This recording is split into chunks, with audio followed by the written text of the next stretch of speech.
For anyone who's wondering what a Derma-Roller is and how to use it, this is what is called a Derma-Roller.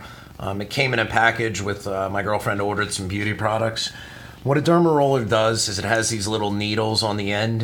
You roll it over your skin and the needles puncture into your skin. It doesn't, it's not going to bleed or anything, but then when your skin goes to heal, it causes cell renewal, which gets you younger looking skin. It can get rid of wrinkles, which is the goal of all the skincare products anyway. So what you do is this, okay? You're gonna wanna use a serum, like they have like a skincare serum, put it over your face, and then you roll in one direction, like this, for example, over the serum.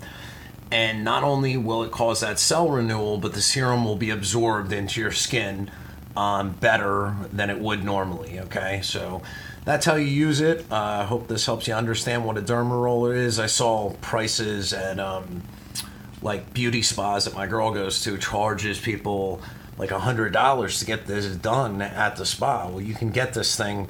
Some of them are included, or you can get them for like $10 and do it on your own at home and get the same results, or at least close to it. So hope this helps you guys out. Please subscribe to my channel, comment down below, and like the videos. Thanks, guys.